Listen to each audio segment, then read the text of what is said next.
Hello my dear aspirants, welcome to Roy academy learning point YouTube channel. বন্ধুরা, সম্প্রতি যে railway ALP সিবিটি2 এর পরীক্ষা হলো, তার 2 মে 2025-এর সেকেন্ড শিফটের সবগুলি ম্যাথের কোশ্চেন এই ভিডিওতে সমাধান করে দেব। এই কোশ্চেনগুলি আসন্ন রেলওয়ে এএলপি 2025-এর পরীক্ষা, তারপরে railway NTPC, railway group D, এছাড়া অন্যান্য আপকামিং রেলের সব পরীক্ষার জন্য ভেরি ভেরি ইম্পর্টেন্ট। তাই ভিডিওটি প্রথম থেকে শেষ পর্যন্ত দেখবে আর প্রতিটা প্রশ্ন খুব ভালোভাবে প্র্যাকটিস করবে, ঠিক আছে? এরকম প্রশ্নই আবার আসবে। আর বন্ধুরা, আমাদের চ্যানেলে নতুন হয়ে থাকলে আপকামিং ভিডিওগুলির নোটিফিকেশন পাওয়ার জন্য চ্যানেলটিকে সাবস্ক্রাইব করার পরে পাশে আসা বেল আইকনটিকে অল অপশানে সেট করে নেবে, ঠিক আছে? আর এই 2 মের ফার্স্ট শিফটের ম্যাথের কোশ্চেন অলরেডি সমাধান করে দিয়েছি, আর 2 মের দুটো শিফটেরই রিজনিং এর কোশ্চেন সমাধান করে দিয়েছি। তার প্লেলিস্টের লিংক ভিডিওর নিচে ডেসক্রিপশন বক্সে দেওয়া আছে, সেখান থেকে যারা আগের ভিডিও দেখোনি দেখে নিতে পারবে। আর আমাদের অফিসিয়াল টেলিগ্রাম চ্যানেলের লিংক থেকে টেলিগ্রাম চ্যানেলে জয়েন করে নেবে।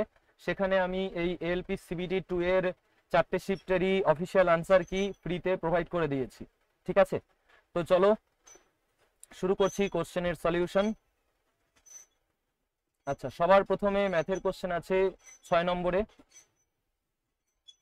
প্রশ্নটিতে বলেছে, একজন ফল বিক্রেতার কাছে কিছু আপেল ছিল, সে 40% আপেল বিক্রি করার পরে এখন তার কাছে 840টি আপেল রয়েছে। তার কাছে প্রথমে কতগুলি আপেল ছিল?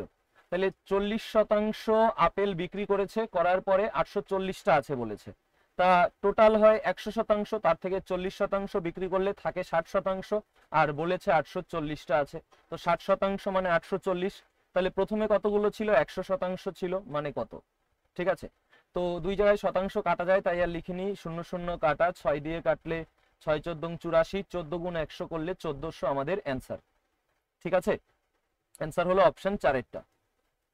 নেক্সট, এইবারে 7 নম্বর প্রশ্ন বলেছে সরল করুন। তো এখানে আমরা এই ব্র্যাকেটের ভিতরের এটাকে যদি এ ধরি আর এই ব্র্যাকেটের ভিতরের এটাকে যদি বি ধরি, তাহলে এ স্কোয়ার মাইনাস বি স্কোয়ার হয়। এ স্কোয়ার মাইনাস বি স্কোয়ারে কি হয়? এ প্লাস বি ইন্টু এ মাইনাস বি। তো এইটার সাথে এটা যদি প্লাস করি, তাহলে দেখো এই মাইনাস ওয়াই সাথে প্লাস ওয়াই কাটা চলে যাবে, মাইনাস জেড এর সাথে প্লাস জেড কাটা চলে যাবে, তাহলে আমাদের 2x পড়ে থাকবে, তাই না? প্লাস এক্স আর প্লাস এক্স, 2x থাকবে। আর 2x একটা অপশনেই, এখান থেকেই আমি বের করতে পারি -2 ইন্টু 2x হয়, তাই না? এটা তাহলে 2x একটা অপশনেই আছে, এইটা আমাদের অ্যান্সার, ঠিক আছে? এবার এইটাকে চলো আমি যদি স্টেপ বাই স্টেপ সমাধান করি, তাহলে কিভাবে করব পুরোটা করলে? A square minus b square, a plus B into A minus B, তো x minus Y minus z, এটা হলো এ, প্লাস দিয়ে বি, বি হলো এটা মানে x plus y plus z, a plus B into A minus b, a হলো x minus Y minus z, আর minus b করব, তাই তো? মাইনাস দিয়ে বি যদি আমি করি, তাহলে এই ব্র্যাকেটের বাইরে এগুলো গেলে সব মাইনাস হয়ে যাবে, তাহলে minus X minus Y minus Z, তাহলে A plus B into A minus B. তো এখানে দেখো ওয়াই ওয়াই কাটা যায়, জেড জেড কাটা যায়, তাহলে এখানে কি থাকছে? 2x থাকছে, এক্স আর এক্স যোগ করলে। আর এই জায়গাটায় এক্স এক্স কাটা চলে যায় প্লাস মাইনাসে, আর এখানে মাইনাস ওয়াই আর এটাও মাইনাস ওয়াই, তাহলে 1 আর 1 2, -2y, মাইনাসে মাইনাসে প্লাস, তো 1 আর 1 2 -2z, ঠিক আছে? তো -2 কমন নিয়ে নেব, 2x ইন্টু -2, ভিতরে পড়ে থাকবে প্লাস ওয়াই আর প্লাস জেড, মাইনাস কমন নিয়েছি তাই প্লাসে মাইনাসে মাইনাস, আগের লাইনে ফিরতে পারি, তাই তো? তো 2 দুগুণি 4, -4x into Y plus Z, এটা আমাদের সম্পূর্ণ সমাধান, ঠিক আছে? এটা অ্যান্সার অপশন 2-এরটা। ক্লিয়ার? চলো নেক্সট।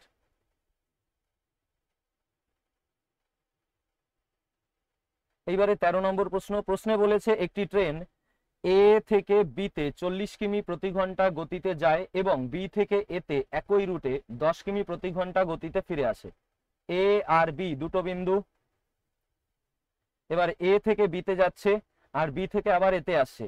তো যখন দূরত্ব সমান থাকে, দুটো এক বেগে যাচ্ছে আর এক বেগে আসছে, তখন গড়বেগ কি হয়? 2x Y by X plus Y. 2 into X হচ্ছে 40, ওয়াই হচ্ছে 10, 2x Y by X plus Y মানে 40 যোগ 10 50, শূন্য শূন্য কাটা, 5 8 40, 8 2 16 আমাদের অ্যান্সার। নেক্সট। আচ্ছা, এই একটা প্রশ্ন, 15 নম্বর প্রশ্ন।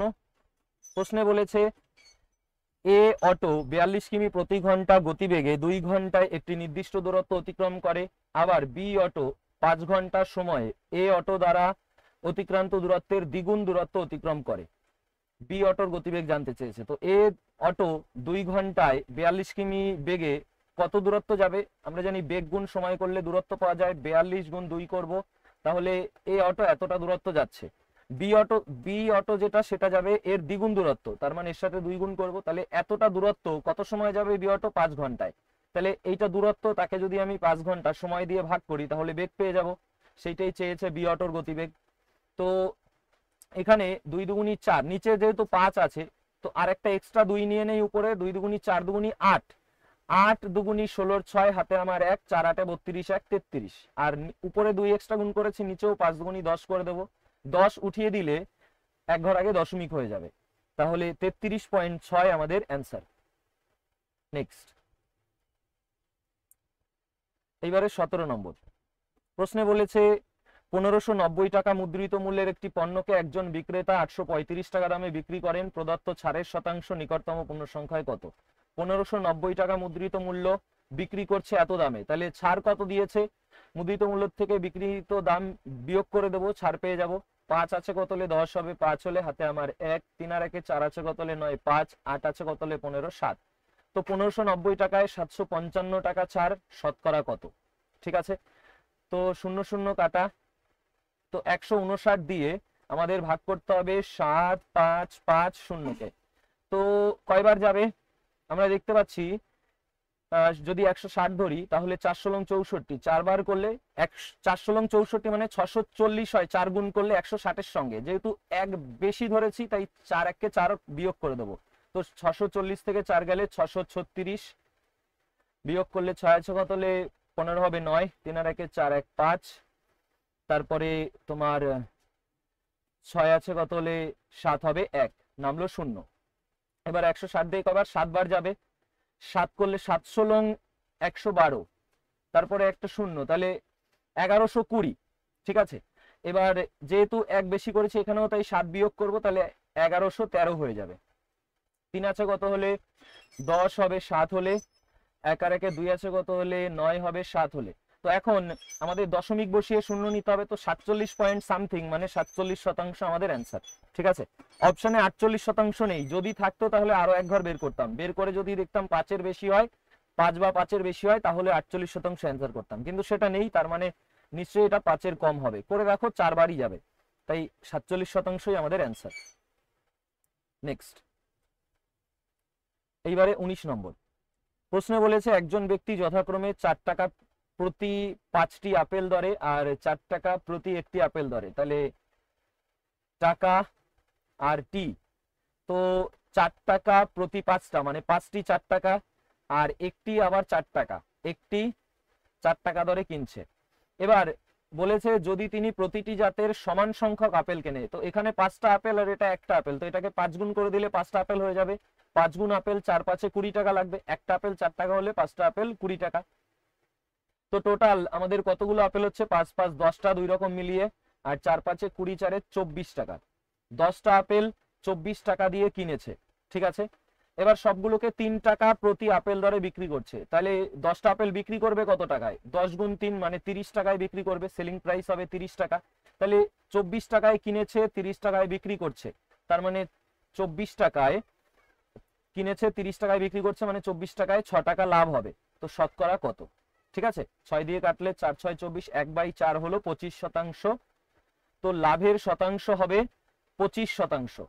ঠিক আছে, এখন অপশানে দেখো 0.25% আছে, অ্যাকচুয়ালি অপশানে এই শতাংশ চিহ্নটা দেয়া আমাদের উচিত ছিল না, অ্যান্সার তো এটাই আমরা করব কারণ আর সেরকম নেই, তো এটা আমাদের অ্যান্সার, কিন্তু শতাংশ চিহ্নটা দেয়া উচিত ছিল না কেন? তার কারণ দেখো 25% মানে 25/100। ঠিক আছে, তো 25/100, এবার 100 উঠিয়ে দিলেই তো 0.25 হয়, তো 0.25 লাভ মানেই হলো তোমার কত? 25% লাভ, কিন্তু 0.25% দিয়েছে এখানে, তো অ্যান্সার আমাদের এই অপশন অনুযায়ী এটা। ঠিক আছে, অপশন 3 এরটা। ক্লিয়ার? নেক্সট,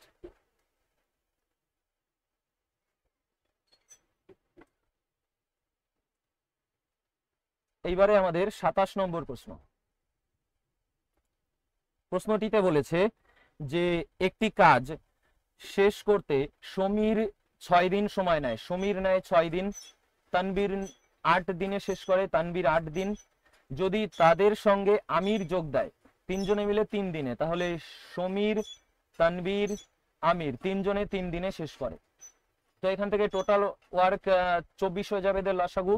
6 দিয়ে করলে 4 6 24, 8 দিয়ে 3 8 24, 3 8 24। তো সমীরের ক্ষমতা মানে একদিনে 4 একক করে, তানবীর করে 3 একক, তাহলে 4 আর 3 7। তাহলে আমির কতটা করবে? 1, কারণ টোটাল 8 আছে, 4 3 7, 1 যোগ করলেই 8 হয়। ঠিক আছে, তো যার যেরকম ক্ষমতা সেই অনুযায়ী তারা টাকা পাবে। তাহলে মোট হচ্ছে 2400 টাকা, আর মোট ক্ষমতা 8, 8 মানে তাহলে 2400। আমির কত পাবে বলেছে? 1 মানে কত? আমির ক্ষমতা 1, তাহলে 8 মানে 2400 হলে 1 মানে কত? 1 মানে কত হবে? 300। 300 1 300 অ্যান্সার। নেক্সট, এইবারে দেখো 31 নম্বর প্রশ্ন। প্রশ্নে বলেছে একটি ব্যবসায় এ বি সি এবং ডি অংশীদার। ব্যবসায় এ এর বিনিয়োগ ডি এর বিনিয়োগের 2/3। আচ্ছা, A B C D, A B C D, D এর বিনিয়োগের 2/3 হলো, তাহলে ডি এর 2/3 মানে 2/3। নিচেরটা হলো ডি, উপরেরটা এ। ডি যদি 3 বিনিয়োগ করে, এ বিনিয়োগ করবে 2, বা 3 এর 2/3 মানে 3 গুণ 2/3, 3 3 কাটা যায় 2 অ্যান্সার। ঠিক আছে, মানে এর বিনিয়োগ পাচ্ছি 2, এই রেশিওতে পাচ্ছি 3:2। এখন তারপর কি বলেছে? বি এবং সি সম পরিমাণে বিনিয়োগ করে, বি এবং সি এর বিনিয়োগ সমান। ঠিক আছে, সি এর বিনিয়োগ ডি এর বিনিয়োগের অর্ধেক, সি এর বিনিয়োগ ডি এর বিনিয়োগের অর্ধেক। তাহলে সি এর বিনিয়োগ কত হবে? 3 এর অর্ধেক করব। তো সেটা না করে আমি এখানে এই জায়গায় 2 গুণ করে দেই, এই জায়গায় 2 গুণ করে দেই, যেহেতু রেশিওতে আছে করতেই পারি। তো 3 দুগুণী 6 হয়ে যাচ্ছে, এটা ডি এর বিনিয়োগ 6 হলে এটা 2 দুগুণী 4 হচ্ছে। তাহলে 6 এর অর্ধেক করে দেবো, তাহলে দশমিকে আর আসলো না আমাদের। 6 এর অর্ধেক 3, সি এর বিনিয়োগ তাহলে 3, আর বি আর সি যেহেতু সমান বিনিয়োগ করে, তাহলে বি এর বিনিয়োগও হলো 3। বুঝতে পেরেছো? যদি তারা বছরের শেষে এত লক্ষ টাকা আয় করে, তাহলে এখানে মোট অনুপাতে আয় কত হচ্ছে? বিনিয়োগের অনুপাতেই টাকাটা ভাগ হয়, তাই না? তাহলে মোট কত? 6 3 9 3 9 3 12 আর 4 16। 16 মানে কত? 1 3 7.6। এত বিনিয়োগ, এই অনুপাতে টাকা পাবে, এত মানেই তাহলে এত। চেয়েছে কারটা? এ ও বি একত্রে মোট লাভ। এ ও বি এর কত? 4 আর 3 7, 7 মানে কত? কাটাকাটি করবো, অ্যান্সার বেরিয়ে যাবে। 16 দিয়ে কাটবো, 16 দিয়ে কাটলে তোমার 8 ষোলং 128, 128 আছে কত হলে? 37, 9 9 6 96, 6 ষোলং 96, 1 ঘর আগে দশমিক। তো এখন 6 7 42 এর 2 হাতে 4, 7 8 56, 4 60, 1 ঘর আগে দশমিক, 60.2। ঠিক আছে, 60.2 লক্ষ টাকা হয়ে যাবে আমাদের এ ও বি একত্রে লভ্যাংশ, প্রাপ্ত লভ্যাংশ। ওকে, নেক্সট। এইবারে দেখো তোমার ডেটা ইন্টারপ্রিটেশনের কোশ্চেন 33 নম্বর।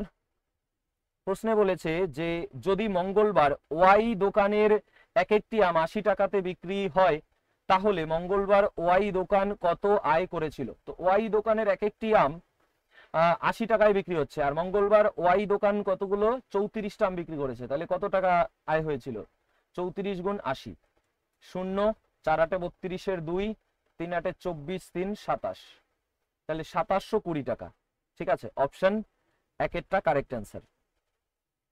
ক্লিয়ার? নেক্সট, এইবারে 34 নম্বর। প্রশ্নে বলেছে একটি নিরেট আয়তঘনকের 3টি সন্নিহিত পৃষ্ঠের ক্ষেত্রফল দিয়ে দিয়েছে হলে আয়তঘনকটির আয়তন। আয়তন সমান মানে ভলিউম সমান কি হয়? আন্ডার রুট 3টে সন্নিহিত পৃষ্ঠতলের ক্ষেত্রফলের গুণফল। ঠিক আছে, তার বর্গমূল করতে হয়। তো 190 গুণ 190 গুণ 285 গুণ 150। তো এবার এইগুলোকে একটু ভেঙে লিখি বর্গমূল করার জন্য। 190 কে আমি লিখতে পারি 19 10 190, 285 কে 15 দিয়ে ভাগ যায়, 15 দিয়ে 15 কে 15, তারপরে 9 15 135। তো 19 15 তোমার 285, আর 15 10 150। ঠিক আছে, তো দেখো বর্গমূল করার সময় দুটো 19 থেকে একটা 19 আসবে, দুটো 10 থেকে একটা 10, আর দুটো 15 থেকে একটা 15। তো আমরা এই তিনটে গুণ করলে শেষে এককে 0 পাবো, আর এককে 0 একটা অপশনেই আছে, এটাই আমাদের অ্যান্সার। ঠিক আছে, নেক্সট পরবর্তী অঙ্কের প্রশ্নে যাবো। দেখো রিজনিং গুলো করে দিয়েছি, খুব ভালো ভালো রিজনিংও এসেছিল, সেগুলো তোমরা সব করবে, ওরকমই আবার আসবে, ওর থেকে হাই লেভেলও করতে হবে কিন্তু ওইগুলোও আসবে। ঠিক আছে, এইবারে দেখো এটা কত নম্বর দেখলাম, 40 নম্বর প্রশ্ন। প্রশ্নে বলেছে একজন ব্যক্তি তার মাসিক আয়ের 10% সঞ্চয় করে, যদি তার মাসিক আয় 30% বৃদ্ধি পায় তাহলে সে আগের সঞ্চয়ের তুলনায় 20% বেশি সঞ্চয় করবে। তার ব্যয় বৃদ্ধির হার হলো 1.5%। আমরা জানি আয় বিয়োগ সঞ্চয় হলো তোমার ব্যয়। ঠিক আছে, আয় হলো ইনকাম, সঞ্চয় হলো সেভিংস, ব্যয় হলো এক্সপেন্ডিচার ইংরেজিতে। ঠিক আছে, তো আমি ইনকাম সেভিংস এক্সপেন্ডিচার লিখছি। তো বলেছে 10% সঞ্চয় করে, 10% মানে কত, 1/10। তো 10 টাকা যদি আয় হয় তাহলে সঞ্চয় করে 1 টাকা, তাহলে এক্সপেন্ডিচার খরচ করে কত, 9 টাকা। তো এখন আয় কি হয়েছে, 30% বেড়েছে, আয় 30% বেড়েছে, তাহলে প্লাস 30% বেড়েছে, তাই তো। তাহলে 30 × 10 কত, 300। এটা তোমার আমি শর্টকাটে করাচ্ছি, ঠিক আছে, আরো অন্য মেথড আছে, আমি শর্টকাটে এইভাবে করবে, 30 × 10 300 শতাংশ। তারপরে যেহেতু আমাদের লাস্টে শতাংশে চেয়েছে তাই ডাইরেক্ট শতাংশ দিয়ে করব, গুণ করছি 30 × 10 300 শতাংশ। ওকে, আর এই সেভিংস কি হয়েছে, সেভিংস হয়েছে 20% বেড়েছে, বেশি, তো 20 × 1 = 20%। ঠিক আছে, তাহলে এবার এই এক্সপেন্ডিচার কিভাবে পাবো, এই দুটোকে যোগ করব, না যোগ করব কেন, বিয়োগ করব, এই দুটোকে বিয়োগ করব, কারণ ইনকাম থেকে সেভিংস বিয়োগ হয়। তাহলে 300 বিয়োগ 20 করলে কত হবে, 280। এই 280-কে 9 দিয়ে ভাগ করলেই আমাদের কত শতাংশ বৃদ্ধি পাচ্ছে ব্যয় সেটা বেরিয়ে যাবে। ঠিক আছে, তো 280-কে 9 দিয়ে ভাগ করি, 9 দিয়ে 280 ভাগ 9, 9 দিয়ে যদি কাটি তাহলে 3 নং 27, 1 এ 0 10, তারপরে 9 1 কে 9, আবার 1 এ 0 10, তো 1 1 আসতে থাকবে, তো এত শতাংশ বৃদ্ধি পেয়েছে। ঠিক আছে, ব্যয় বৃদ্ধির হার কত, 31.11%। একদম সব থেকে বেস্ট মেথড এটা। ঠিক আছে, চলো নেক্সট। এইবারে 42 নম্বর প্রশ্নে বলেছে একটি চোঙাকৃতি জলাধারের ব্যাস 14 মিটার, এটি 6 মিটার গভীরতা পর্যন্ত জল ধারণ করে রয়েছে, ওই জলাধারের জলসিক্ত তলের ক্ষেত্রফল। দেখো একটা জলাধার, ঠিক আছে, জলাধার এটা বৃত্তাকার, তো ব্যাস বলেছে 14, ব্যাসার্ধ হয়ে যাবে 7, তো এর মধ্যে কি আছে, জল আছে। এবার কত অবধি জল আছে, এই অবধি ধরো জল রয়েছে, এই অবধি, এইটুকু কত বলেছে, এইটুকু বলেছে 6, তাই না, 6 মিটার গভীরতা পর্যন্ত। তাহলে আমাদের জলে ভেজা থাকবে, এই 4 দেয়াল জলে ভেজা থাকবে, এই সোজা 4 দেয়ালটা জলে ভেজা থাকবে, আর আমাদের কি থাকবে, এই তলাটা ভেজা থাকবে, তাই তো। তাহলে আমাদের 4 দেয়ালের ক্ষেত্রফল এই অবধি আমরা দেখতে পাচ্ছি ব্যাসার্ধ 7, উচ্চতা 6, ব্যাসার্ধ 7 আর উচ্চতা 6, তাহলে 4 দেয়ালের ক্ষেত্রফল কি হয়, চোঙের 2 পাই আর এইচ। ঠিক আছে, তাহলে 4 দেয়াল বেরিয়ে গেল, তার সঙ্গে এই ভূমি পাই আর স্কয়ার, এটা করলেই অ্যান্সার বেরিয়ে যাবে। তাহলে 2 পাই আর এইচ মানে 2 গুণ পাই মানে 22/7, আর কত, আর হলো 7, এইচ কত 6, এর সাথে যোগ করব পাই আর স্কয়ার। আর যখন 7 হয় তখন এটা একবারে 154 লিখতে পারি, আর যদি 7 হয় পাই আর স্কয়ার 154 হয়। তোমাদের আমি কোর্সের মধ্যে আমার যে চ্যাপ্টার ওয়াইজ পেইড কোর্স রয়েছে সেখানে আমি অনেক রকম ট্রিক তোমাদের শিখিয়েছি। দেখো আমাদের এটা মনে রাখবে যে ব্যাসার্ধ 7 আর তোমার তখন পরিসীমা, আর যদি আমি ক্ষেত্রফল বের করি তাহলে পরিসীমা ব্যাসার্ধ 7 হলে পরিসীমা 44, ক্ষেত্রফল 154 হয়। এর সঙ্গে আরো যখন 14 হবে তখন কি হবে সেগুলোও শিখিয়েছি আমি, তো এখানে আমি আর অত ডিটেলস যাচ্ছি না। তোমরা চাইলে একবারে পাইয়ের মান 22/7 আর ইন্টু 7 স্কয়ার 49 করবে, 154 পাবে। ঠিক আছে, করব এবার কাটাকাটি, 7 7 কাটা। এখন দেখো 6 দুগুণি 12, 6 দুগুণি 12, 12 দুগুণি 24-এর 4, হাতে 2, 12 দুগুণি 24 আর 2 26, 264 যোগ 154, তো 4 4 8, এককে 8 আসবে, একটা অপশনই আছে। ঠিক আছে, পুরো যোগ করতে হবে না, এককে 8, একটা অপশনেই আছে, এটাই অ্যান্সার। ক্লিয়ার? বুঝতে পেরেছো? এখানে শুধু এইভাবে দাগ দিয়ে এককে 8 লিখে দিচ্ছি। নেক্সট, এবারে 43 নম্বর প্রশ্নটিতে বলেছে একজন দাদু তার ছেলে এবং তার নাতির বয়সের সমষ্টি 128 বছর। ঠিক আছে, দাদুর বয়স হলো তার ছেলের বয়সের দ্বিগুণ। ছেলের বয়স, আচ্ছা, দাদু, নাতি, ছেলে। দাদুর বয়স তার ছেলের বয়সের দ্বিগুণ। ছেলের দাদু, নাতি, ছেলে। দাদু, নাতি, ছেলেটা মাঝখানে লিখি, পরপর যাবে, তাহলে দাদু, ছেলে, তারপর নাতি। ঠিক আছে, ছেলে, নাতি। তো দাদুর বয়স তার ছেলের বয়সের দ্বিগুণ। ছেলের বয়সের দ্বিগুণ, ছেলের বয়স যদি 1 হয়, দাদুর বয়স হবে কত? 2। ছেলের বয়স হলো নাতির বয়সের 5 গুণ, তাহলে নাতির বয়স 1 হলে ছেলের বয়স 5। তো এখানে ছেলে 2 জায়গায় আলাদা আলাদা রয়েছে, তো আমি এইভাবে সমাধান করব। এখানে 5 বসাবো, এই ঘরটা ফাঁকা, তাই এখানে ফাঁকা, তাই এই পাশে যেটা আসে বসিয়ে দেবো, পাশেরটা বসাতে হয়। ঠিক আছে, তো 5 দুগুণী 10, 5 1 5, 1 1 1 গুণ করতে হয় উপর নিচে। ওকে, তো আমরা তিনজনের বয়সের রেশিও পেয়ে গেছি। চেয়েছে কি নাতির বয়স। মোট কত রেশিও থেকে মোট হচ্ছে 10 আর 5 15 1 16। 16 মানেই প্রশ্নে বলেছে 128। নাতির বয়স রেশিওতে কত? 1। 1 মানে কত? 16 দিয়ে কাটলে কত? 8 16 128, তাই না? 8 আমাদের অ্যান্সার। নেক্সট, এইবারে 46 নম্বর প্রশ্নে বলেছে একটি ক্লাসের 30 জন শিক্ষার্থী পরীক্ষা দিয়েছিল। যদি 12 জন শিক্ষার্থীর গড় নম্বর 68 এবং বাকি শিক্ষার্থীদের গড় নম্বর 70 হয়, তাহলে পুরো ক্লাসের গড় নম্বর কত? আচ্ছা দেখো, 12 জনের গড় নম্বর 68, আর বাকি কতজন থাকে? 30 জনের মধ্যে যদি 12 জন হয়ে যায়, বাকি থাকে কত? 18 জন। 18 জনের গড় নম্বর কত? 70 বলেছে। তো এই সংখ্যা, যে শিক্ষার্থীর সংখ্যা, তাদের রেশিও করে নেব। 6 দিয়ে 6 দুগুণী 12, 3 6 18, 2:3 হলো। এখন এটাকে ডেভিয়েশন মেথডে আমরা যদি সমাধান করি, আমি ধরে নিচ্ছি পুরো শ্রেণীর গড় 70, পুরো শ্রেণীর গড় 70 ধরেছি। ঠিক আছে, প্লাস চিহ্ন দেবো, ব্র্যাকেট দেবো। এবার 70-এর থেকে এই 68, পুরো শ্রেণীর গড় কি 70 না? কিছু 68ও আছে, তাহলে 68 কত কম? 70-এর থেকে 2 কম। তাহলে কত জনের ক্ষেত্রে 2 কম?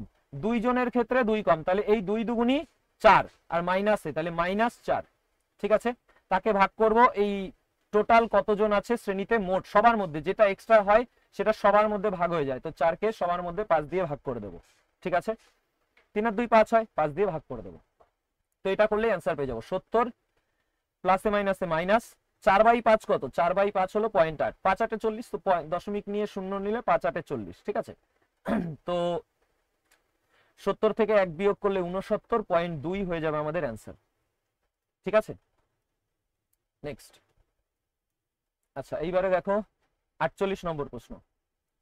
প্রশ্নটি বলেছে যদি এ এবং বি এর সমান্তরীয় মধ্যক 70 হয়, বি এবং সি এর সমান্তরীয় মধ্যক 110 হয়, তাহলে সি মাইনাস এ এর মান কত? আচ্ছা, এ ও বি এর মধ্যক মানে গড় 70, তাহলে মোট কত? এ যোগ বি মোট হয়ে যাবে তোমার 140, আর বি যোগ সি এর গড় কত? 110, তাহলে মোট কত? বি যোগ সি 110 দুগুণী 220। এবার আমরা যদি এই নিচেরটা থেকে উপরেরটা বিয়োগ করি, বা এই সরাসরি এইভাবে বিয়োগ করছি, বিয়োগ করলে পরে আমরা এই বি কাটা চলে যাবে, তাই না?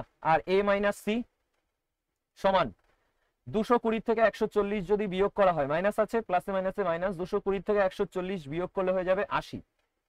তো এ আর সি মাইনাস এ মাইনাস সি যদি -80 হয়, তো সি মাইনাস এ কত হবে? এটা প্লাস হয়ে যাবে, +80। ঠিক আছে, সিটাকে সব সাইডে আমি চিহ্ন চেঞ্জ করে দিয়েছি। দেখো, এটাকে প্লাস ছিল মাইনাস করেছি, সি মাইনাস ছিল প্লাস করেছি, এটা মাইনাস ছিল প্লাস করেছি। উভয় পাশে সব চিহ্ন তোমার প্লাস মাইনাস যদি থাকে, সব চিহ্ন চেঞ্জ করে দেওয়া যায়। সেটা করলে সি মাইনাস এ কত হয়? 80 হয়। ঠিক আছে, এটা ডাইরেক্ট দেখেই বুঝে যাবে যে এটা 80 হবে, কারণ এ মাইনাস সি 80 হলে সি মাইনাস এও 80 হবে। ঠিক আছে, কারণ আমার থেকে তোমার কাছে 10 টাকা বেশি থাকলে তোমার থেকে আমার কাছে 10 টাকা কমই থাকবে, 10ই হবে পার্থক্য, তাই না? 80 আনসার। নেক্সট,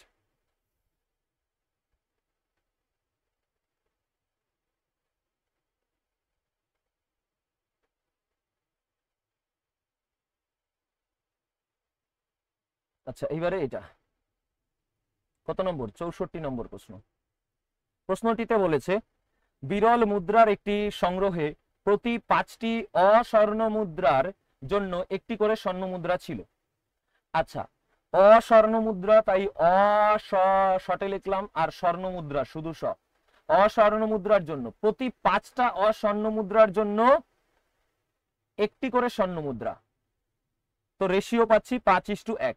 ঠিক আছে, তারপর সংগ্রহে আরো 18টি স্বর্ণ মুদ্রা যোগ করা হলো, তাহলে এইটা প্রাথমিক রেশিও, পরে 18টা স্বর্ণ মুদ্রা যোগ করা হয়েছে, যোগ করার পরে তোমার স্বর্ণ মুদ্রা এবং অস্বর্ণ মুদ্রা রেশিও হয়েছে 5:7। দেখো শেষে কিন্তু অস্বর্ণ মুদ্রা দিয়েছে, এইটা ফাইনাল রেশিওটা পরে লিখবো, প্রাথমিক রেশিও, তারপরে অন্তিম রেশিও কত 7:5।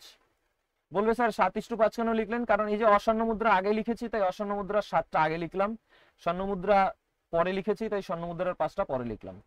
এবার কি যোগ করা হয়েছিল? স্বর্ণ মুদ্রা যোগ করা হয়েছে, তো স্বর্ণ মুদ্রা যোগ করা হয়েছে 18টি যোগ 18। এটা কি কিছু যোগ করা হয়েছে? কিছু যোগ করা হয়নি, তো এখানে শূন্য। এখন কোনাকুনি গুণ করো, ক্রস মাল্টিপ্লিকেশন মেথডে করো। 5 5 7 1 7, 5 5 25, 7 1 7, 25 থেকে 7 গেলে 18 একক। ঠিক আছে, 18 একক মানে কত তাহলে? এবার আবার এখানে কোনাকুনি গুণ, দেখো 7 গুণ 18, ডাইরেক্ট এটাই লিখলাম। কেন? কারণ কাটাকাটি করতে হবে, 5 0 0, তার মানে এদের পার্থক্য করার কিছু নেই, 7 18 যা হবে তাই, কারণ 5 0 0 বিয়োগ করা লাগে, শূন্যই তো হয়।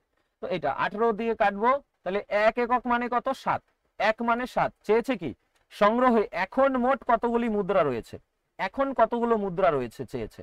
তাহলে প্রথমে কতগুলো মুদ্রা ছিল? টোটাল 5 আর 1 6, টোটাল ছিল 6টি। এই 6 মানে কত? 6 গুণ 7, 1 মানে 7 হলে 6 মানে 42।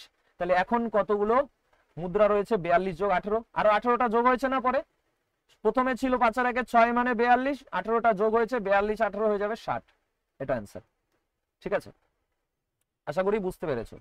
চলো এইবারে 65 নম্বর প্রশ্নে বলেছে একটি পণ্যের মুদ্রিত মূল্য 5100 টাকা এবং মুদ্রিত মূল্যের উপর 32% ছাড় দেওয়া হয়, ছাড়কৃত মূল্যের উপর কত শতাংশ অতিরিক্ত ছাড় দিলে চূড়ান্ত মূল্য এত হবে? আচ্ছা, খুবই ভালো প্রশ্ন। এখন একটা পণ্যের মুদ্রিত ছিল 5000, মুদ্রিত মূল্য 5100 টাকা, এর উপরে 32% ছাড় দিচ্ছে, টোটাল 100%, তার দিয়ে 32% ছাড় দিলে দাম কত শতাংশ রাখবে? নিশ্চয়ই 68% দাম রাখবে, 68 আর 32 100 হয়, তাহলে এইটার 68% করব।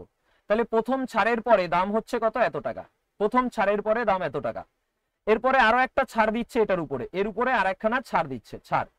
ঠিক আছে, আরো একটা ছাড় হচ্ছে, এই যে ছাড় হচ্ছে এরপরে দাম হচ্ছে কত? 1734 টাকা।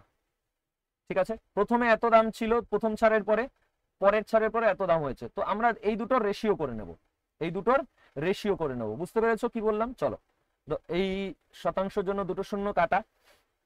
এখন এখানে বাকি আরো কাটাকাটি করব, এবার এটা মুছে দেই, এবার 5100ই থাক, কাটাকাটি করি। 17 দিয়ে কাটলে 3 17 51, 17 দিয়ে 17 1 17, 3 কে যায় না শূন্য, 17 গুণি 34, 102। তাহলে তোমার আবার যায় 17 দিয়ে 4 17 68, 17 দিয়ে তোমার 6 17 102। ঠিক আছে, তাহলে 3 দিয়ে 3 4 12, 6 দিয়ে কাটলে 6 দুগুণি 12, একবারে 6 দিয়ে 12 কে কাটছি, 6 দুগুণি 12, 2 হচ্ছে, তাহলে 2:1 হচ্ছে, এখানে থাকছে 1, এখানে 2, 2:1। তো আমরা কি দেখলাম যে প্রথম ছাড়ের পরে 2 টাকা দাম হলে তারপরের ছাড় দেওয়ার পরে 1 টাকা দাম হয়, তার মানে পরের ছাড় 1 টাকা, 2 টাকায় 1 টাকা ছাড় দিয়েছে, 2 টাকার উপরে দ্বিতীয় ছাড় হয়েছে 1 টাকা, শতকরা কত? তাহলে 50%। ঠিক আছে, শতকরা 50%। বুঝতে পেরেছো? ওকে, ভেরি গুড। যারা ভিডিওটিতে এখনো লাইক করনি লাইক করে দাও, আর বন্ধুদের সাথে একটু শেয়ার করে দিও। ঠিক আছে, কারণ এরকম সবাই ওই সহজ সহজ কোশ্চেন করিয়ে দেয়, এক্সামে আসা যে কোশ্চেন, ঠিক আছে, আমি আমার চোখে পড়েনি এরকম, যদি করায় তো ভালো, কিন্তু এটা যে করাচ্ছি, এই যে প্রতিটা কোশ্চেনের এই অপশন আগে মুছে দিয়েছি যাতে তোমরা প্র্যাকটিস করতে পারো, একবারে ভিডিওটিকে পজ করে নিয়ে তারপরে ভিডিও রেকর্ড করছি, অনেকটা টাইম লাগে, সেই জন্য তোমাদের গুরু দক্ষিণার হিসাবে ফ্রি ভিডিওতে একটা লাইক তো আর শেয়ার তো করতে পারো, তাই না? এবার দেখো বলেছে যদি এত হয় তাহলে এক্স এর মান কত? তাহলে দ্বিতীয় গুণ তৃতীয়, প্রথম গুণ চতুর্থ, তাহলে এক্স স্কোয়ার সমান কি হবে? এক্স স্কোয়ার সমান 46.4 গুণ 2.9, স্কোয়ার যদি উঠিয়ে দেই এপাশে বর্গমূল হয়ে যাবে, স্কোয়ার তুললে ওপাশে বর্গমূল হয়ে যায়, বর্গের বিপরীত বর্গমূল, স্কোয়ার মানে বর্গ, বিপরীত বর্গমূল। ঠিক আছে, বুঝতে পেরেছো? আচ্ছা, তো এবার এটা সমাধান করলেই আমাদের অ্যান্সার পাবো। এখন এই জায়গাটায় 4 নং 36, 4 নং 36, 6 4 4 16, 6 6 36। আচ্ছা, এখানে আমাদের পুরোটাই সমাধান করে ফেলি। 4 দিয়ে যদি এটাকে ভাগ করি, 4 দিয়ে যদি এটা ভাগ করি, তাহলে 4 দিয়ে ভাগ করলে 4 116 তে 464, 116 কে আবার 4 দিয়ে যায়, তো আরো একবার 116 কে করলে 4 দিয়ে করলে 4 29 400 116, 4 29 116, তার সঙ্গে 4 গুণ করলে 464। এটাকে এইভাবে লিখলাম ভাঙিয়ে, গুণ 2.9। তো এখন কি হবে, দুটো 4 থেকে একটা 4 নেব, দুটো 2.9 থেকে একটা 2.9 নেব, গুণ করলে অ্যান্সার 4 নং 36 6 তে 3, 4 দুগুণি 8 আর 3 11, 11.6 আমাদের অ্যান্সার। ঠিক আছে, ক্লিয়ার? চলো নেক্সট। আচ্ছা, এইবারে আমাদের 82 নম্বর প্রশ্ন।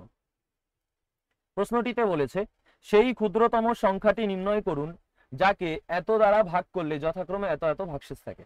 তো এখানে তুমি দেখো, ভালো করে লক্ষ্য করো যে এইগুলোকে ভাগ করলে যথাক্রমে এইগুলো ভাগশেষ থাকছে। 5 কে ভাগ করলে 5 বিয়োগ 4 1 ভাগশেষ থাকে।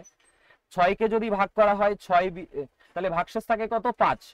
5 যদি বিয়োগ করে দিই 1 আমাদের হয়। 7 কে ভাগ করলে 6 ভাগশেষ থাকে, তো 7 বিয়োগ 6 করলে 1 হয়ে যায়। তো যেহেতু আমাদের যেগুলো ভাগশেষ থাকে সেগুলো যথাক্রমে বিয়োগ করে আমরা সবগুলোতেই 1 পাচ্ছি, সবগুলোতেই 1 পাচ্ছি, তাই আমাদের এখানে এটা সমাধানের নিয়ম হলো এইগুলোর কি করব, এইগুলোর আমরা লসাগু করব।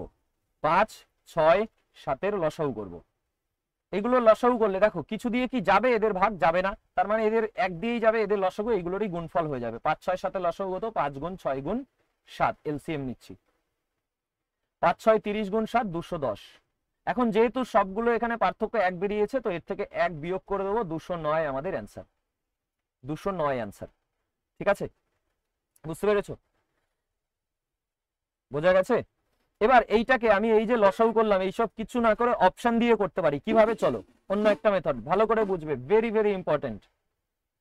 আমি এখানে যেহেতু আমার যেটা লসাগু বেরাবে তার থেকে 1 বিয়োগ করলে উত্তর পাবো, তার মানে এখানে লসাগুর থেকে 1 কম আছে, তাই সবগুলোর সঙ্গে 1 যোগ করে দেই আগে।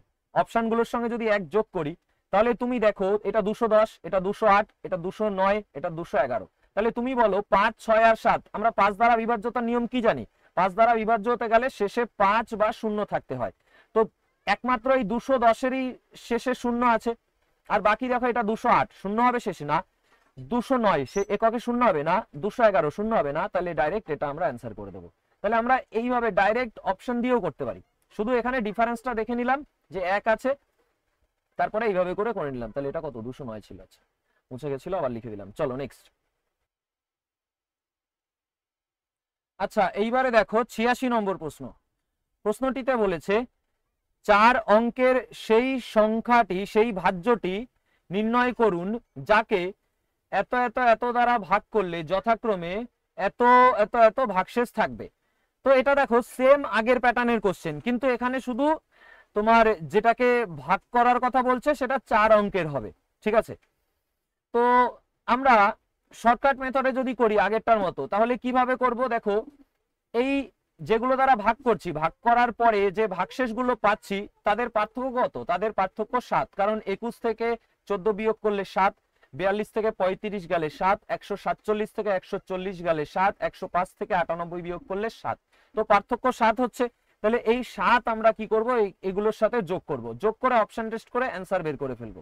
ঠিক আছে, কিভাবে করব অপশন টেস্ট, এবার এই যে যোগ করার পরে যে মানটা বেরাবে সেই মানটা আমাদের এই সংখ্যাগুলো দ্বারা সম্পূর্ণ বিভাজ্য হবে, তাই আমরা জানি, তাই তো? তাহলে দেখো এখানে আমাদের সব থেকে বিভাজ্যতার নিয়ম চেক করা সহজ কোনটা, এই 105 দিয়ে, কারণ 105 শেষে 5 আছে, তো শেষে 5 থাকলে সেটা দিয়ে ভাগ করে যদি মিলতে হয়, তাহলে যাকে ভাগ করব তারও এককের অঙ্কে 5 বা 0 থাকতে হবে। তাহলে 7 আর 9 16 6 এককে 6 হয়, তাহলে মিলবে 105 দিয়ে ভাগ করলে, মিলবে না, তাহলে এটা আমাদের অ্যান্সার না। ঠিক আছে, এটা অ্যান্সার না। তারপরেরটা যদি দেখি 7 আর 6 13, একর অঙ্কে 3 আসবে, এটা মিলবে, মিলবে না, তো এটাও অ্যান্সার না, এটাও অ্যান্সার হলো না। এবার 7 আর 4 11, এককের অঙ্কে 1 আসছে, 105 দিয়ে ভাগ করলে মিলবে, মিলবে না, তো এটাও অ্যান্সার না। 7 আর 3 10, এককের অঙ্কে 0 আসছে, তাহলে এইটা আমাদের অ্যান্সার। তাহলে অ্যান্সার কত, 8813। ঠিক আছে, এবার এইটাই তুমি চাইলে ওই ডিটেলসেও করতে পারো, কিন্তু পরীক্ষায় শর্টকাটে করলেই অনেক তাড়াতাড়ি করতে পারবে যদি এইভাবে করে করো। চলো ডিটেলসেও করে দিচ্ছি, আমরা এইগুলোর লসাগু নেব, তাই তো। তো 21, 42, 147, 105 লসাগু নেওয়ারও শর্টকাট মেথড রয়েছে, কারণ 21 দেখো তোমার 42-এর মধ্যে রয়েছে, 105-এর মধ্যেও রয়েছে। তার মানে আমি ডাইরেক্ট যদি 105 লিখি তাহলে তোমার তার সঙ্গে একটা 2 নিতে হবে, কারণ 42-এর মধ্যে 2 এক্সট্রা আছে, আর 21 দিয়ে এটাকে যদি 147 করি 7 এক্সট্রা আছে। তো এই তিনটে গুণ করলেই আমরা লসাগু পাবো। দেখো 7 দুগুণী 14-এর সাথে 105 গুণ করলে লসাগু পাবো। করে দেখি, 5 14 70-এর 0, হাতে 7 বসে গেল, 14 0 0 বসে গেল, 14 1 14, তাহলে 1470 এইটা আমাদের লসাগু। তুমি ডিটেলস এমনি স্বাভাবিকভাবে করতে পারো, 21 দিয়ে ভাগ করে, 21 1 21, 21 দুগুণী 42, তারপরে তোমার এখানে করলে দেখো 7 বার, এখানে করলে 5 বার, দেখো সেই একই হচ্ছে। তোমার কি হবে দেখো, এই তোমার 21 গুণ 2 গুণ 7 গুণ 5 করে দেখবে 1470 পাবে। ঠিক আছে, করে দেখবে, তুমি নিজে করে দেখবে। তো 1470 হবে আমাদের লসাগু। এখন এই 1470-এর সাথে 70-এর থেকে 7 বিয়োগ করলে আমরা অ্যান্সার পাবো না, কারণ এখানে সেইটা বলেনি যে তোমার কোন সংখ্যাকে এত দ্বারা ভাগ করলে, বলেছে 4 অঙ্কের সেই সংখ্যাটা। তাহলে এইটাকে 4 অঙ্কের সংখ্যা বানাতে হবে আগে। তাহলে এটাকে এই সংখ্যাগুলোর কাছাকাছি নিয়ে যাওয়ার জন্য কত গুণ করতে পারি? 1400 ধরে নাও। 1400 যদি ধরি তাহলে তোমার 7 গুণ করলে 7 14 98, 9800 বেশি হয়ে যাবে এগুলোর থেকে, তার মানে 6 বার যাবে। তাহলে এর সাথে 6 গুণ করব, ঠিক আছে। 6 গুণ করে তার থেকে আমরা কি করব, 7 বিয়োগ করে দেবো, সেটা হয়ে যাবে আমাদের অ্যান্সার। ঠিক আছে, যখনই 4 অঙ্কের বলবে বা 5 অঙ্কের বলবে তখন আমাদের যেটা এলসিএম হবে তার সাথে একটা কিছু গুণ করে আমরা যে সংখ্যাটা চাইছে যত অঙ্কের সেই সংখ্যার কাছাকাছি যাব, সেটা হলো n গুণ করব, এবং তারপরে আমাদের এই যে পার্থক্য যেটা থাকছে সেটাকে বিয়োগ করে দেবো, তাহলেই অ্যান্সার পাবো। এটা হলো নিয়ম, ঠিক আছে, যদি বেসিক ভাবে করি। তাহলে এবার এটা গুণ করো, দেখো 6 0 0 0 বসে গেল, তারপরে 6 7 42-এর 2, 4 6 এই 6 14 84, আর 2 6 7 42-এর 2 4, 6 14 84 4 88। তো এর থেকে 7 বিয়োগ করলে কত হবে? 8813ই হবে, তাই না? 8813। তো ডিটেলস করতে যাবে না, অনেক সময় লাগবে, শর্টকাট করবে, অপশন দিয়ে চেক করবে, এভাবে করে তাড়াতাড়ি হবে। নেক্সট, আচ্ছা এখানেই রয়েছে 87 নম্বর প্রশ্ন। প্রশ্নটিতে বলেছে যে বার্ষিক সরল সুদের হারে রিতা একটি নির্দিষ্ট পরিমাণ অর্থ বিনিয়োগ করে এবং তার প্রাপ্ত সুদ বিনিয়োগকৃত অর্থের 1/4 সমান। আচ্ছা, 1/4 মানে 1/4, তাহলে বিনিয়োগকৃত অর্থের 1/4, যার বলে সেটা নিচেরটা হয়, তাহলে নিচেরটা প্রিন্সিপাল আর প্রাপ্ত সুদ উপরেরটা সুদ, সুদ এটা সমান, তাহলে সুদ হয়ে যাবে উপরেরটা। সুদ কি এখানে সরল সুদ বলছে, এসআই, সিম্পল ইন্টারেস্ট। তো এসআই হচ্ছে 1, প্রিন্সিপাল 4। বলেছে যদি বিনিয়োগের সময়কাল বছরে বার্ষিক সুদের হারের সমান হয়, তো টি সমান সমান এখানে আর বলেছে, সময়কাল এবং রেট অফ ইন্টারেস্ট সমান, তাহলে আমরা জানি এসআই ইকুয়াল টু পিটিআর মানে প্রিন্সিপাল 4, টাইম হচ্ছে চেয়েছেটা কি, বছর চেয়েছে, টাইম হচ্ছে টি, পিটি আর, আর কত, আরও টি, তাই না, আর এর জায়গায়ও টি বসিয়ে দিচ্ছি, পিটিআর বাই 100। তো 4 দিয়ে কাটলে 4 25-এ 100, তাহলে টি সমান সমান কত হবে? টি সমান সমান হয়ে যাবে 25-এর বর্গমূল 5, কারণ 25 ও পাশে যাবে, টি স্কোয়ার মানে 25, স্কোয়ার উঠে গেলে পাশে স্কোয়ার রুট মানে 25-এর বর্গমূল 5 অ্যান্সার। ঠিক আছে, খুবই ভালো প্রশ্ন, আবারও আসবে এরকম প্রশ্ন কিন্তু, ঠিক আছে, কোনো প্রশ্ন মিস করবে না। কোনো কোশ্চেন যদি তোমার অসুবিধা হয় মানে একবার করে সেটাকে বারবার প্র্যাকটিস করবে যাতে স্পিড আসে, এরকম কোশ্চেন আবার আসবে। হ্যাঁ, এবার 92 নম্বর প্রশ্নটিতে বলেছে 25-এর 4/5 অংশের চেয়ে 45-এর 60% মান কত বেশি? তো 25-এর 4/5, 25 গুণ 4/5, এটা কত হয়? 20 হয়। আর 45-এর 60% মানে 45 গুণ 3/5, 5 নং 45, 3 নং 27 হয়। তাহলে বলো 27 20 থেকে কত বেশি? 7 বেশি। ঠিক আছে,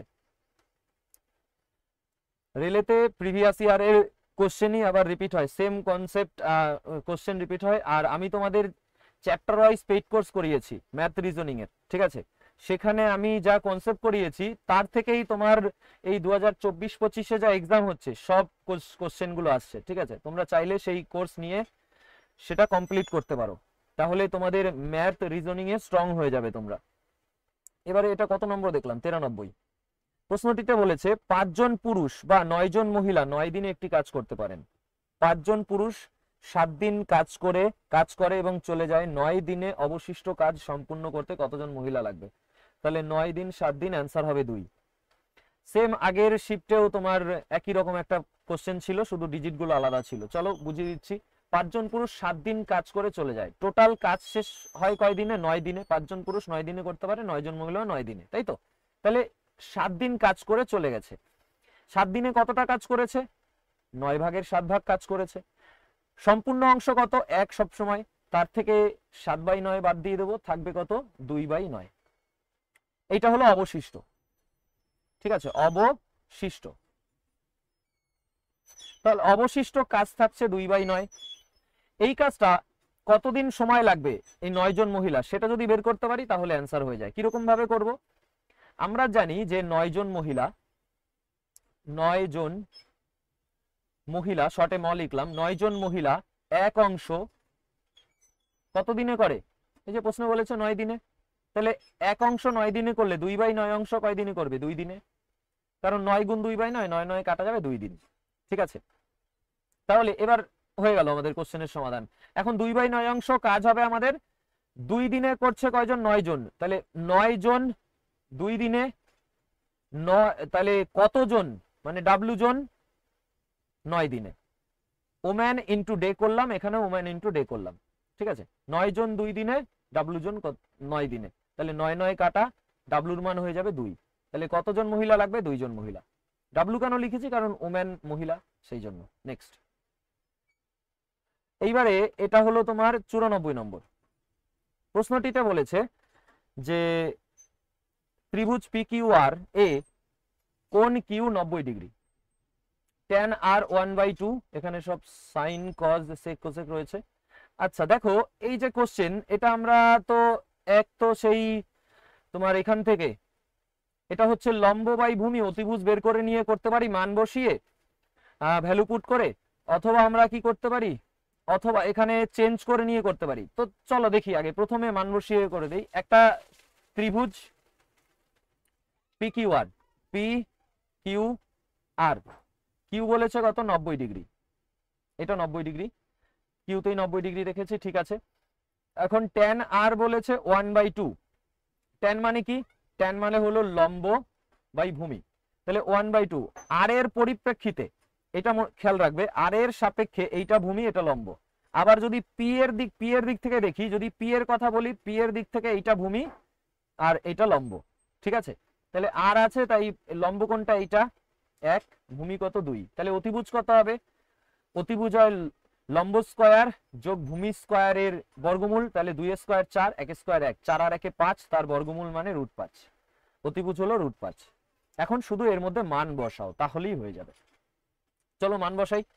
সেক পি, সেক কি হয় বলো? সেক হয় অতিভুজ বাই ভূমি। এবার পি এর কথা বলছে, কিন্তু পি এর ক্ষেত্রে ভূমি 1, তাহলে অতিভুজ √5, ভূমি হলো 1, তাহলে √5/1 মানে √5 bracket 3 into cos r। cos কি হয়? cos হয় ভূমি বাই অতিভুজ, সেকের উল্টো cos, cos হয় ভূমি বাই অতিভুজ। এখানে আর এর কথা বলছে, আর এই যে, তাহলে আর এর সাপেক্ষে ভূমি এটা, অতিভুজ এটা, তাহলে cos হলো ভূমি বাই অতিভুজ মানে 2/√5। শুধু এইটুকু খেয়াল রাখলেই হবে। পি বলেছে না আর বলেছে? সাইন পি, সাইন কি? লম্ব বাই অতিভুজ। পি এর দিক থেকে বলেছে সাইন পি, তাহলে পি এর দিক থেকে দেখলে লম্ব এইটা 2 আর অতিভুজ √5, তাহলে 2/√5 হয়ে গেল। মান বসালাম, এবার নিচেরটা বসাবো। 4 ইন্টু কোসেক আর। কোসেক কি? কোসেক হলো অতিভুজ বাই লম্ব। আর এর দিকে লম্ব এটা, অতিভুজ এটা, তাহলে অতিভুজ বাই লম্ব মানে √5/1, √5, ঠিক আছে? √5/1 √5 ইন্টু 4 ইন্টু সাইন আর। সাইন মানে কি? লম্ব বাই অতিভুজ। আর এর দিক থেকে, এই যে আর বলেছে, লম্ব 1, অতিভুজ √5, 1/√5। তারপরে কি বিয়োগ আছে? cos p, cos কি? ভূমি বাই অতিভুজ। পি এর দিক থেকে, পি এর দিকে ভূমি এটা, অতিভুজ এটা, তাহলে 1/√5, ঠিক আছে, শুধু এবার এটা সমাধান করলে অ্যান্সার হয়ে যাবে। তো এটা সমাধান করব, দেখো এখানে আমরা দেখতে পাচ্ছি √5 রয়েছে, আর দেখো 3 দুগুণি 6, 6 থেকে 2 গেলে 4, তাহলে 4 বাই নিচে √5, এই দুটো লসাগু করলে √5 হবে, 4 বাই √5, এখানেও নিচে √5, তাহলে 4√5 ইন্টু নিচে √5, আর উপরে 4 1 কে 4 থেকে 1 গেলে 3, ও √5, এটা √5 কাটা, এই √5 কাটা, দেখো এই 4 এর সাথে এই 4ও কাটা যায়, তাহলে উপরে থাকছে শুধু 1, নিচে থাকছে 3, 1/3, এটা আমাদের অ্যান্সার, 1/3 আমাদের অ্যান্সার। ঠিক আছে, পুরোটা মুছে এখানে আবার ভালো করে দাগ দেই, 1/3 অ্যান্সার। ক্লিয়ার, বুঝতে পেরেছো? এক তো আমরা এইভাবে করতে পারি, অথবা আমরা কি করতে পারি, চেঞ্জ করে নিয়ে করতে পারি। চেঞ্জ করে নিয়ে দেখাবো, চলো দেখিয়েই দেই। এখানে ভালো করে বুঝবে, হ্যাঁ, আমি কি দেখতে পাচ্ছি যে পি কোণ আর আর কোণ, এই দুটো কোণের যোগফল কত হবে বলো? কোণ পি যোগ কোণ আর কত হবে? কোণ পি যোগ কোণ আর, পি যোগ আর হবে 90, কারণ একটা কোণ 90, বাকি দুটো কোণের যোগফল 90 হবে, কারণ ত্রিভুজের 3টে কোণের সমষ্টি 180, 180 থেকে 90 বাদ দিলে বাকি দুটোর যোগফল 90। ঠিক আছে, আচ্ছা, তো এখন এই দুটোর যোগফল, যখন কোণ দুটোর যোগফল 90 হবে, তখন আমরা চেঞ্জ করতে পারি। কিরকম চেঞ্জ করতে পারি? সাইন চেঞ্জ, সাইন পি যদি থাকে সেটাকে আমরা লিখতে পারি কজ আর, সাইন চেঞ্জ হয়ে যায় কজে। ঠিক আছে, সাইন চেঞ্জ হয়ে যায় কজে, সাইন পি থাকলে কজ আর হয়ে যায়। সাইন পি আর কজ আর তখনই সমান হবে যখন পি আর আর যোগ 90 ডিগ্রি হবে, বুঝতে পেরেছো? সেইটা, তাহলে সেক চেঞ্জ হয়ে যায় আমাদের কিসে? কোসেকে, তাহলে সেক পি হয়ে যাবে কোসেক আর, বা সেক আর থাকলে কোসেক পি হয়ে যাবে। ঠিক আছে, সেক পি কোসেক আর, SEC কোসেক আর, এইভাবে চেঞ্জ হয়ে যায়।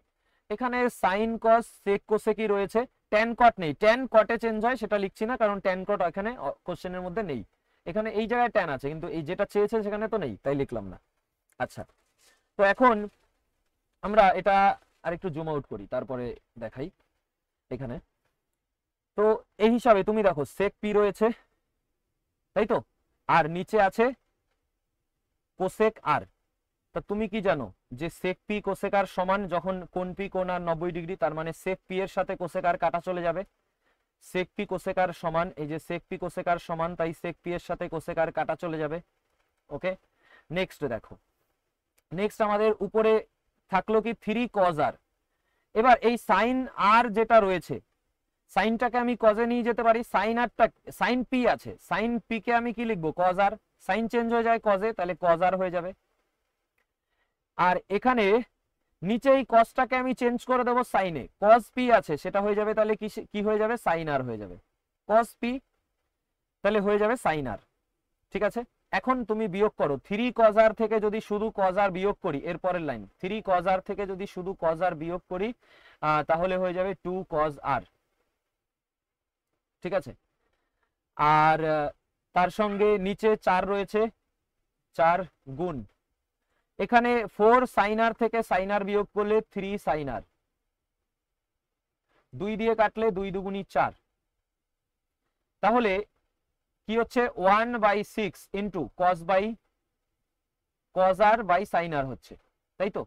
এখন cos r by sine r, আমরা জানি কি কজ বাই সাইন কি? আমরা জানি যে কজ বাই সাইন হয় কট, আর সাইন বাই কজ কি হয়? সাইন বাই কজ সমান হয় ট্যান। এই যে দেখো ট্যান এখানে দেয়া আছে, ট্যান যদি সাইন বাই কজ হয়, তাহলে তোমার কজ বাই সাইন কি হবে? উল্টে যাবে, 1/tan হয়ে যাবে। দুই পাশেই উল্টে দিলাম, ঠিক আছে, দুই পাশেই উল্টে দিলাম। এটা হলো, আমি যে এইগুলো দেখালাম, এগুলো কনসেপ্ট, পরীক্ষার সময় এত কিছু লিখবে না, ডাইরেক্ট এখানে কাটাকাটি করবে, চেঞ্জ করবে, অ্যান্সার বেরিয়ে যাবে। কিন্তু বোঝানোর জন্য এত কিছু লিখছি আমি। উল্টে দিলে এটা উল্টে যাচ্ছে, তাহলে ট্যান আর যদি 1/2 হয়, আমাদের এখানে আছে cos by sine, cos by sine হচ্ছে 1/tan, তাহলে এটা 1/tan করলে এটা হয়ে যাবে 2/1, তাহলে এর জায়গায় আমি 2 বসাতে পারি, 2/1 বসাতে পারি 1/6 ইন্টু 2 বসিয়ে দিলাম, 2 দিয়ে কাটবো, 3 দুগুণি 6, 1/3 আমাদের অ্যান্সার, 1/3 অ্যান্সার। ঠিক আছে, আশা করছি বুঝতে পেরেছো। চলো নেক্সট, এইবারে 95 নম্বর প্রশ্নটিতে বলেছে দুটি সম্পূরক কোণের পরিমাপের অনুপাত 3:7 হলে বৃহত্তর কোণটির পরিমাপ নির্ণয় করুন। দেখো সম্পূরক কোণের যোগফল 180 ডিগ্রি আর পূরক কোণের যোগফল হয় 90 ডিগ্রি। জুম করলে দেখা যাচ্ছে না, থাক এরকমই থাক। তো এই দুটো যোগফল 180, 7 আর 3 10, 10 মানে 180। চেয়েছে কি বৃহত্তর, বৃহত্তর কত 7, 0 0 কাটা, 7 18 126। ঠিক আছে, নেক্সট। এবারে 96 নম্বর। আচ্ছা এখানে মান নির্ণয় করুন, সমাধান করতে হবে। দেখো 6 থেকে 2 গেলে 4, 6 থেকে 2 গেলে 4, 4 4 এ 16 মাইনাস 16, 4 4 এ 16 মাইনাস 16, আর এখানে 4, এটা 4, 4 আর 4 8, দুটোই প্লাসে আছে 8। তো 8 যদি এই 16 থেকে বিয়োগ করি, এইখানে মাইনাস আর 8 এর আগে প্লাস, তাহলে প্লাস 8 আর মাইনাস মাইনাস 16, তাহলে প্লাসে মাইনাসে মাইনাস, 16 থেকে 8 গেলে 8, মাইনাস 8 পাবো। তাহলে এই পুরোটার থেকে আমি কি পাচ্ছি, মাইনাস 8 পাচ্ছি। ক্লিয়ার হলো, বুঝতে পেরেছো? আচ্ছা এবার এইটার সাথে এটা গুণ করি, 5 8 এ 40, তাহলে মাইনাস 40। ঠিক আছে, এই অবধি করে আমরা কি পেলাম, মাইনাস 40 পেলাম। এখন মাইনাস 40 আর এই জায়গাটা দেখো 4 যোগ আছে, আর 40 থেকে যদি 4 মাইনাস করে দেই, মাইনাস 36, মাইনাস 36 আর মাইনাস 18, 36 আর 18 যোগ করলে হয়ে যাবে 54, মাইনাসে মাইনাসে প্লাস, তাহলে মাইনাস 54। তাহলে এই পুরো থার্ড ব্র্যাকেটের মধ্যে থেকে আমরা কি পেলাম, এই পুরো থার্ড ব্র্যাকেটের মধ্যে থেকে আমরা মাইনাস 54 পেলাম, তাই না? আর কিছু তো নেই এর ভিতরে, তো মাইনাস 54। এবার আমি ভাগ আছে 6, তো এটা মাইনাস 54 সাথে যখন ব্র্যাকেটের সঙ্গে বাইরে কিছু না থাকে সেই গুণটা আগে হয়, তাহলে 32। তাহলে ফাইনালি আমরা কি পেলাম এখান থেকে, 32 মাইনাস 4, ব্র্যাকেটের মধ্যে রয়েছে মাইনাস 54, ভাগ রয়েছে 6। এখন তুমি 6 দিয়ে কি আগে এটাকে ভাগ করবে? কখনোই না। মনে রাখবে ব্র্যাকেটের সঙ্গে বাইরে যদি কোনো চিহ্ন না থাকে সেটা আগে গুণ করতে হয়। ঠিক আছে, অর্থাৎ আমাদের আগে এই দুটো গুণ হবে, মানে বাইরের 4-এর সঙ্গে আমাদের মাইনাস 54 গুণ হবে, তাকে ভাগ হবে 6 দিয়ে, আগে গুণ তারপরে ভাগ। ঠিক আছে, তো এবার এখন যেহেতু পুরো পুরো তাকে গুণ করে ভাগ করব, গুণ না করে এইভাবে পাতিয়ে ভাগ করলে 6 দিয়ে কাটলে 6 নং 54, তাহলে 4 নং 36, মাইনাস 36, মাইনাসে মাইনাসে প্লাস হয়ে যাবে গুণ করলে, তাহলে 32 প্লাস 4 নং 36, মাইনাসে মাইনাসে প্লাস হয়ে গেল 4 নং 36, 32 আর 36 যোগ করলে 6 2 8, তাহলে 68 হয়ে যাবে। ঠিক আছে, কত হলো, 68। আশা করছি বুঝতে পেরেছো। চলো নেক্সটে যাব। ওকে, সব ম্যাথের কোশ্চেন কমপ্লিট। ভিডিওটিকে লাইক করে দিও যারা এখনো পর্যন্ত করে উঠতে পারোনি। দেখা হবে তোমাদের সাথে পরের ক্লাসে। ততক্ষণ পর্যন্ত সবাই সুস্থ থেকো এবং ভালো থেকো। Take care. জয় হিন্দ, জয় ভারত।